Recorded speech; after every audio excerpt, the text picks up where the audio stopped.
ce que tu vas nous partager. Seigneur, je veux te remercier. Je veux te remercier pour cette opportunité que Benjamin a de pouvoir prêcher ta parole. Tu vois, le temps qu'il y a passé, les heures d'écriture, de réflexion aussi, des fois, quand on est au travail, quand nos pensées divaguent.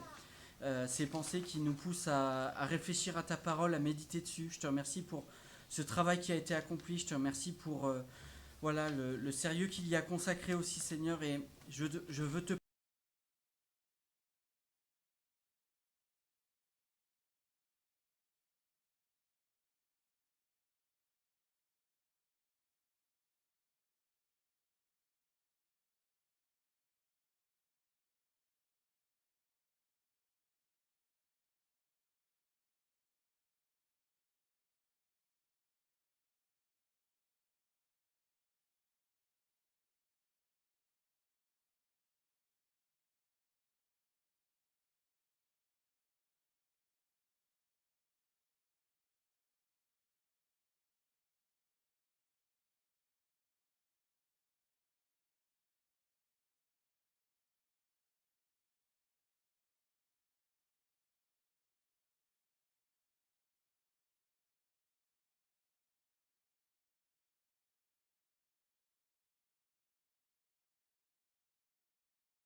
Dit, va et lave-toi au réservoir de Siloé.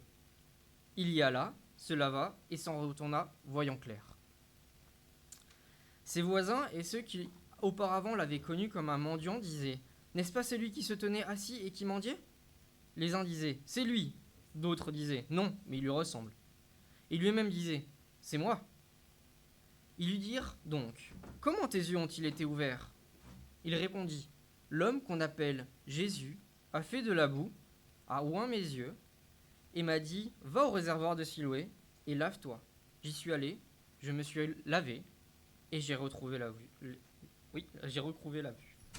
Ils lui dirent: Où est cet homme? Il répondit: Je ne sais pas. Avant de commencer l'étude de ce texte, on va faire un petit point sur le contexte.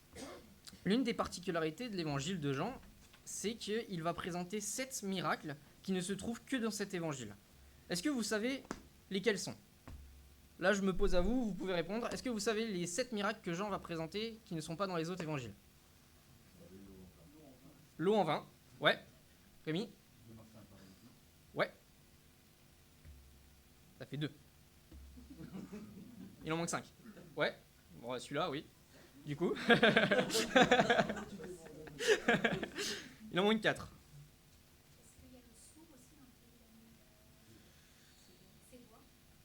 Je ne crois pas. Non.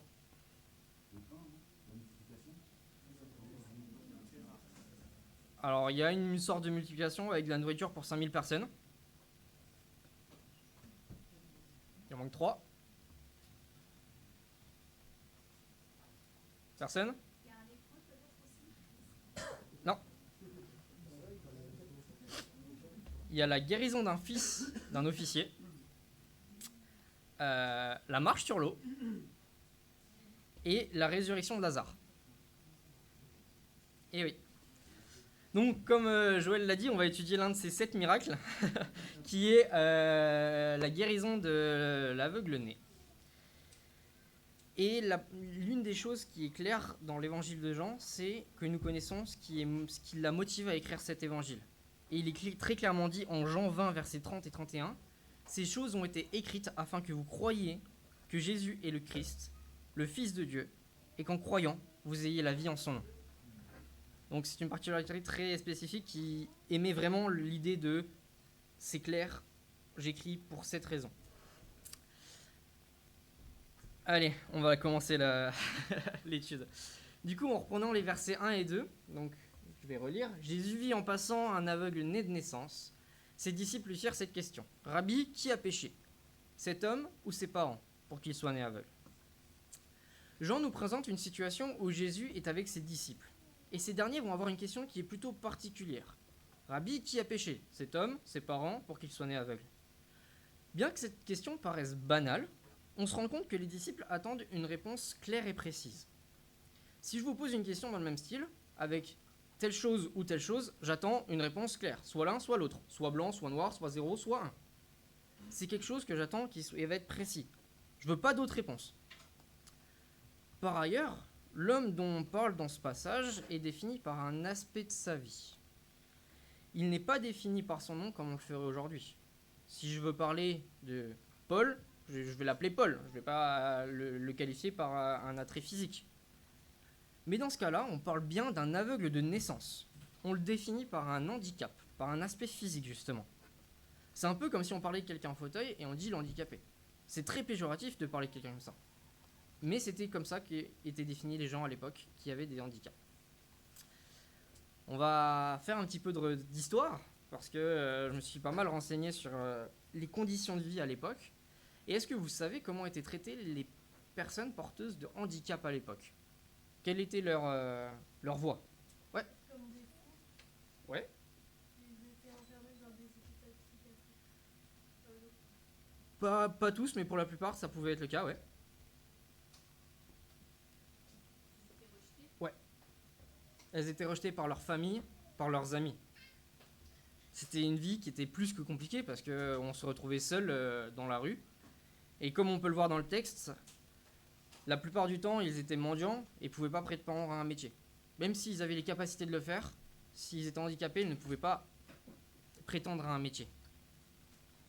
C'était un peu les conditions de vie de l'aveugle. Mais maintenant, imaginez quelques instants le poids du regard des autres. Admettons que vous êtes celui qui croise le long d'un chemin cet aveugle.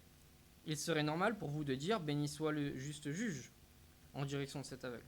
Autrement dit, c'est comme s'il était tout à fait acceptable de dire « merci Seigneur d'avoir fait tomber sur lui ce handicap, il l'a bien mérité, c'est bien fait pour lui ». Et bien c'était comme ça que étaient considérés les handicapés à l'époque. Lorsqu'on les croisait, c'est ce qu'on devait leur dire. C'est plutôt rabaissant. En plus, à l'époque, les aveugles étaient considérés comme des personnes mortes. Tout comme les lépreux, les pauvres et ceux qui n'ont pas de descendance. C'est dur de se dire ça. Donc un aveugle, il a pas d'avenir. Juste, c'est une personne morte qui a la finalité de juste rester dans la rue et mourir un de ces quatre. D'après un article sur la vie à l'époque romaine, Pour les Romains, un corps sain rime avec un esprit sain. L'anomalie corporelle était considérée comme le reflet physique d'une déviance, d'une perversion d'ordre moral. Parfois même, le handicap serait un châtiment des dieux. À l'époque romaine, on croyait vraiment aux dieux et à différents dieux, et on mettait un dieu pour vraiment toutes sortes de situations. Les infirmes seraient alors les représentants du mauvais œil et porteraient malheur. Donc en plus d'être des personnes mortes, si on s'approche d'eux, ils portent malheur. Donc autrement dit, on ne les approche pas du tout. Mais vraiment pas du tout. Et on s'éloigne même. Si on se penche un petit peu plus sur la question des disciples, on peut penser qu'ils se basent sur les écrits de l'Ancien Testament, comme nous montre Exode 20, verset 5. Tu ne te prosterneras point devant elles, et tu ne les serviras point. Car moi, l'Éternel ton Dieu, je suis un Dieu jaloux, qui punit l'iniquité des pères sur les enfants, jusqu'à la 3e et la 4e génération de ceux qui me haïssent. Dans ce passage, on voit bien que le péché peut être à l'origine de la souffrance et du mal que l'on vit. Cela peut même être sur plusieurs générations. Sur nous, nos descendants, et même les descendants de nos descendants. Souffrons-nous à cause d'une faute particulière commise par nous ou nos parents ? L'être humain va toujours chercher à donner un sens à la souffrance. Et en préparant ce message, j'ai écouté un débat sur le mal et la souffrance entre un pasteur et quelqu'un extérieur à la religion. Et voici quelques idées émises lors de ce débat par la personne qui est vraiment extérieure à la religion. Si le mal existe et que Dieu est bon, alors Dieu n'est pas tout-puissant. Ou bien même, si Dieu est bon et tout-puissant, alors il n'y a pas de mal. Ou si Dieu est bon et que le mal existe, alors Dieu n'est pas bon. Si Dieu est tout-puissant et que le mal existe, alors Dieu n'est pas bon. Voilà comment les personnes ont essayé de montrer pourquoi la souffrance dans le monde. Et le pasteur qui a défendu les idées a justement présenté ce texte et lui a montré que ce n'était pas forcément la vérité. On va suivre un petit fil rouge durant ce message avec mon oncle dont je vous ai parlé précédemment. Du coup, s'il est devenu en situation de handicap, s'il est aujourd'hui obligé de se déplacer en fauteuil roulant, est-ce que c'est parce qu'il a plus péché que les autres ? Ou est-ce que c'est parce que c'est un mauvais chrétien ? Il n'y aurait donc que deux raisons possibles à la souffrance sur terre, avoir péché ou bien que nos ancêtres aient péché. Il y a des exemples dans la Bible qui nous montrent qu'il y a d'autres raisons. Job en est un bon. Il a été fidèle à Dieu, il l'a toujours écouté, il a toujours suivi, et pourtant il a beaucoup souffert dans sa vie. Jésus va nous donner la réponse à la souffrance, et c'est à l'encontre de ce que les disciples pensent. Dans la suite de ce passage, nous allons voir la réponse de Jésus. C'est une réponse qui sort de l'ordinaire. Au contraire de la réponse claire espérée par les disciples, voici la réponse que Jésus donne. Il rejette catégoriquement l'interprétation des disciples sur la situation. Mais il semble rester flou quant à sa réponse. Sa manière de répondre soulève de nouvelles questions. Si on reprend le texte du verset 3 à 5, on nous dit « Jésus répondit, ce n'est pas que lui ou ses parents aient péché, mais c'est afin que les œuvres de Dieu soient manifestées en lui. Il faut que je fasse, tant qu'il est jour, les œuvres de celui qui m'a envoyé. La nuit vient, où personne ne peut travailler. Pendant que je suis dans le monde, je suis la lumière du monde. » La réponse aux disciples est sans appel. Ce n'est pas la faute de l'aveugle, ce n'est pas la faute de ses parents. Ce qu'on peut voir, c'est que Jésus va répondre en deux temps. Nous avons tout d'abord la première partie de la phrase qui nous dit « ce n'est pas de sa faute ». Mais, et ici le mais est très important, parce qu'il va nous montrer que Jésus ne se soucie pas des causes, mais il va se soucier du but de cet handicap. Jésus se concentre davantage sur l'issue de la situation et non sur ce qui l'a provoqué. Il nous révèle donc le but de ce handicap, qui sont que c'est pour que les œuvres de Dieu soient manifestées en lui. Dans certaines situations, nous avons beaucoup de mal à nous dire que ce qui nous arrive contribue à manifester les œuvres de Dieu. Nous vivons ces moments où nous nous disons « Pourquoi cela m'arrive ? Quel est le but de tout cela? Pourquoi tant de souffrance? Mais il ne faut pas oublier que nous sommes sur cette terre. Pourquoi nous sommes sur cette terre, pardon. Mon oncle, après son handicap, aurait pu tout lâcher. Lâcher Dieu, lâcher sa famille. Mais au contraire, il s'est toujours accroché. Il s'est toujours accroché à sa famille, à Dieu, et ça en valait la peine. Et aujourd'hui, c'est un vrai exemple pour moi parce qu'il a tant souffert et il est tellement resté un bon chrétien et tellement resté un serviteur de Dieu. Ou un coup.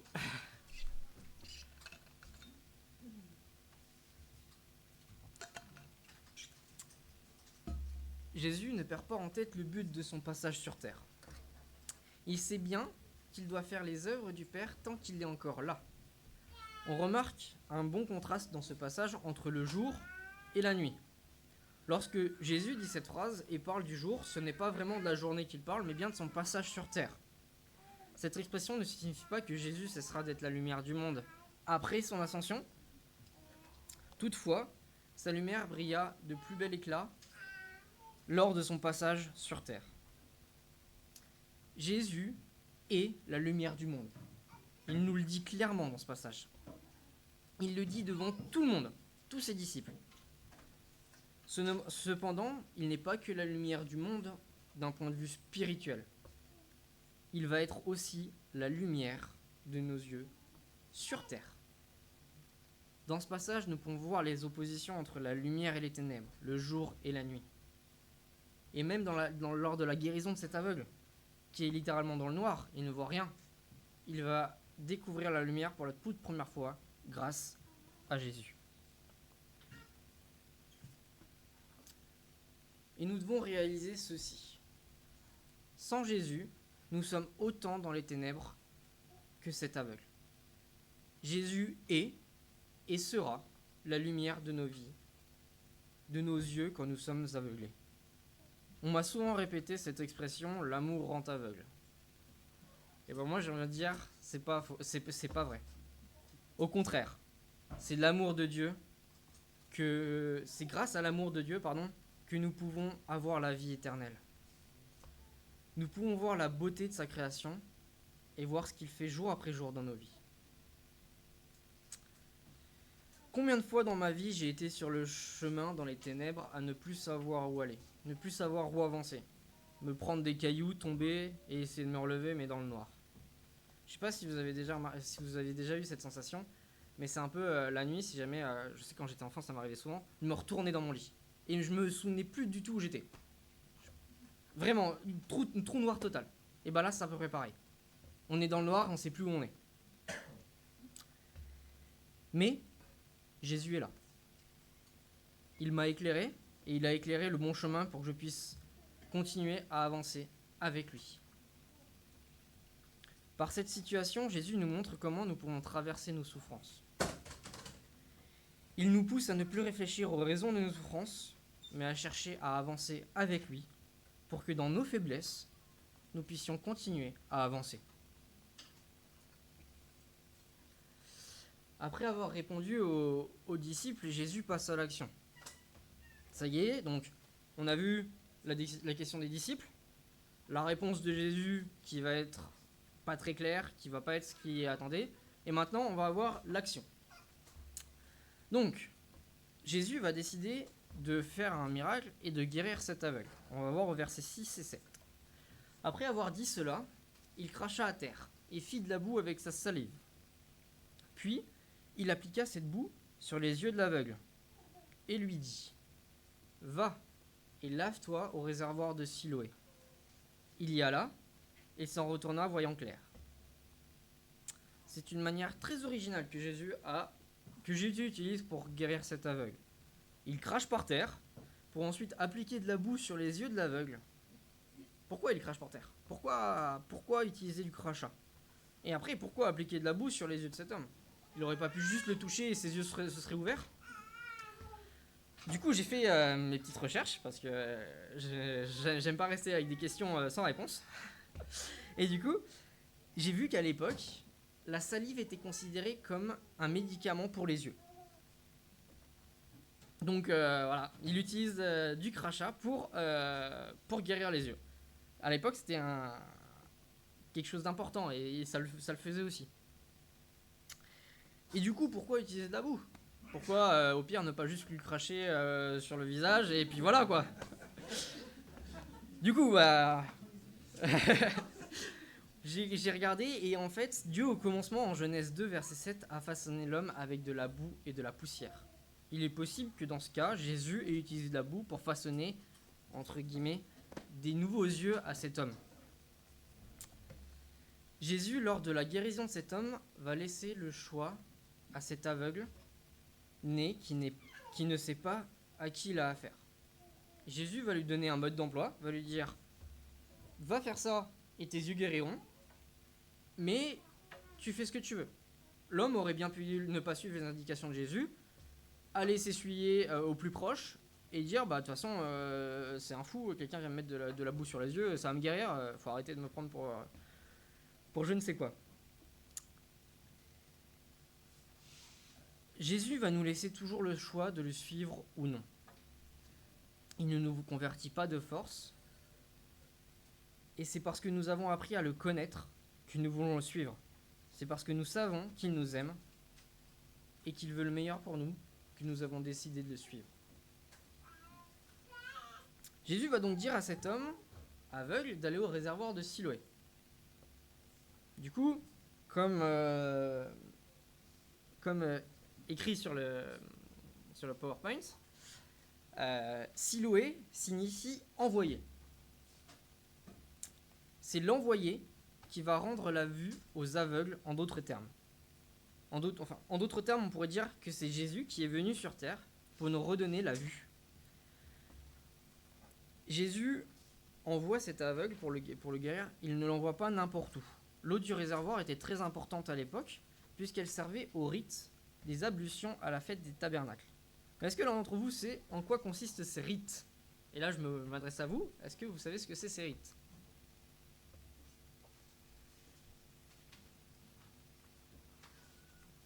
Personne? Ok. En gros, ces rites, ça consistait en une simple aspersion d'eau sur le front ou à une immersion complète dans un bassin. C'était un peu un héritage du rite du baptême pratiqué par Jean-Baptiste et qui existait déjà dans certaines sectes juives de son époque. Donc en fait, l'eau était quelque chose de très important et Jésus va l'envoyer justement à cet endroit important pour se faire guérir. Il ne l'envoie pas n'importe où. Mais Jésus ne va pas suivre l'aveugle. Il ne va pas l'accompagner, il va laisser y aller tout seul. Il ne sera pas présent lorsque l'homme va retrouver la vue. Et une particularité de ce miracle, c'est que ça va être Jésus qui va faire le premier pas, entre guillemets, qui va prendre l'initiative d'aller le réaliser. C'est pas l'homme qui est venu le voir en lui demandant de le guérir, c'est vraiment lui qui est allé vers cette personne qui est dans le besoin. L'homme, l'aveugle, on ne sait même pas s'il croit vraiment à la venue de Jésus. On n'a aucune idée. On ne connaît pas sa foi.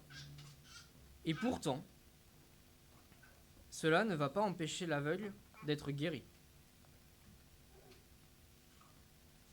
Pour finir, on va regarder un petit peu les réactions que suscite cette guérison. Toutes les personnes autour de lui sont stupéfaits. Ils ont du mal à le reconnaître. Ses propres voisins ne savent pas si c'est la même personne. Et comment on peut blâmer ces personnes? Cette réaction est plus que normale. Si dans notre vie on connaît quelqu'un qui est en situation de handicap et que du jour au lendemain on le recroise sans ce handicap, on va sûrement se poser beaucoup de questions. Et c'est exactement ce qui s'est passé pour cet homme.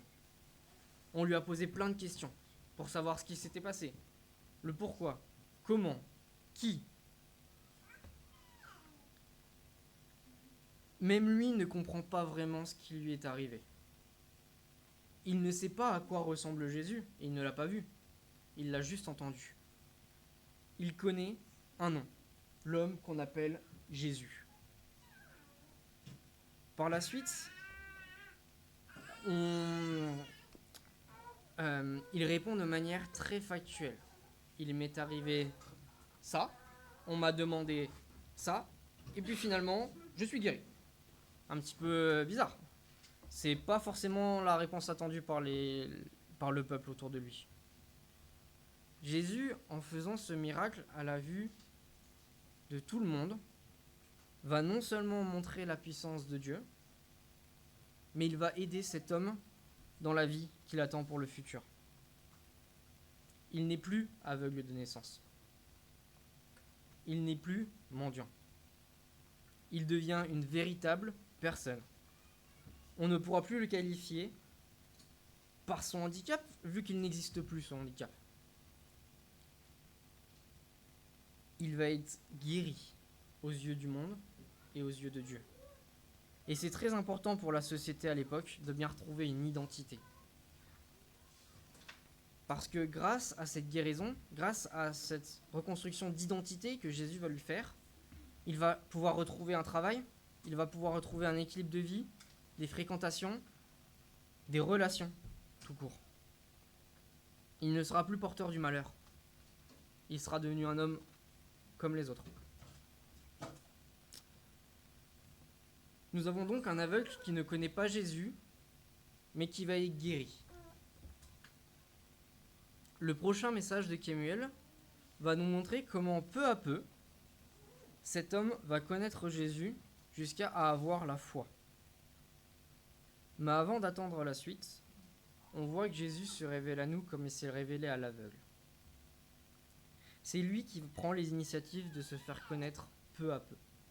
Et je ne sais pas où vous en êtes par rapport à Jésus ce matin, mais voilà 2 questions qui vont pouvoir que vous allez pouvoir garder en tête après ce message. Si vous ne le connaissez pas encore, voici la question que je peux vous poser. Comment Jésus travaille à ouvrir vos yeux pour se révéler à vous? Et si vous le connaissez déjà, cette question est faite plus pour vous. Comment Jésus a ouvert vos yeux et s'est révélé à vous?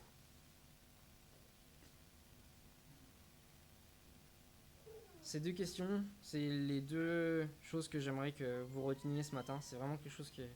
Voilà, c'est une petite réflexion avant d'entendre la suite la semaine prochaine. Et maintenant, on peut remercier Jésus en ayant cette assurance. Lui seul est capable d'ouvrir nos yeux. Et c'est grâce à son action que nous pouvons croire en lui. Je vous invite à prier. Merci Seigneur pour ce matin. Merci Seigneur de m'avoir donné la force de pouvoir être devant ce matin ici et de présenter ce texte. Je te remercie pour ces miracles que tu as fait, pour ces exemples que tu nous as donnés. Merci d'être venu, d'être la lumière du monde, la lumière de nos vies. Merci de nous avoir éclairés et de nous éclairer jour après jour, de nous montrer le bon chemin et de ne pas nous laisser dans les ténèbres. Tu viens nous ouvrir les yeux afin qu'on puisse voir ta création, afin qu'on puisse te voir, et ce sera la finalité des choses. Tant de fois, Seigneur, j'ai douté et j'ai souffert et en me disant que pourquoi je souffre, qu'est-ce que j'ai fait? Et grâce à ce texte, on comprend vraiment que on veut pas savoir pourquoi, mais on savoir dans quel but. Et c'est pour tes œuvres et c'est pour voir ta puissance jour après jour. Au nom de ton Fils Jésus-Christ. Amen.